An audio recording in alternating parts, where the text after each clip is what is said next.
Today we're going to transplant some strawberries. Here we have an old strawberry patch that have been left unattended and grown wild. When it comes to strawberries, they have quite shallow roots and they don't like to be crowded by weeds or too much of the other strawberry plants. And as you can see, this patch is totally overgrown by weeds and other strawberry plants. The great thing about strawberries is also the one thing that will give you a lot of trouble if you leave them alone for too long. And that is the runners that they will send out to create new plants. And this is awesome in the sense that they will basically propagate themselves, but if you don't manage them and cut some away from time to time, things can easily get out of hand, as they obviously have done here. So to fix this, we're going to transplant these strawberry plants and put them in a new location where they will have lots of space and even more sun than they have here. And if you're going to replant your strawberries right away, you can just dig them up like I'm doing right now.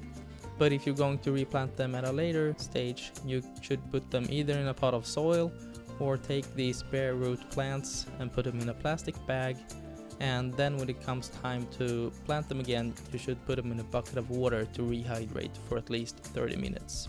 Now it's time to replant my strawberries, and first of all I want to choose the right spot for them. And strawberries like a sunny place with nutrient-rich soil, and I have the perfect place for them right here. The next thing to think about when you're going to plant them is not to put them too close to each other. As I have mentioned before, they need air and sun.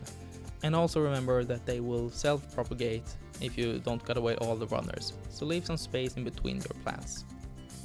Another important thing to keep in mind is not to cover the crown, which is right here where the root starts. Strawberries is very susceptible to root rot, so make sure not to cover those crowns. So now I'm just digging a small hole for my plant and making sure to cover the roots but not the crown. And once you have planted your strawberries, a ground cover around the plant can help you keep the weeds under control as well as keeping the soil moist. And if you want to, you can pick the flowers the first season. This tells the plant to focus more on growth instead of producing fruits, and it will give you a better harvest of delicious strawberries the next year. But it's definitely not something you have to do. The plants will grow either way, just at a slower pace if you let them focus on producing fruits the first year. So now we just have to wait, and soon enough we will have lots of delicious strawberries here for years to come. I hope you found this video interesting, and I hope to see you in my next one.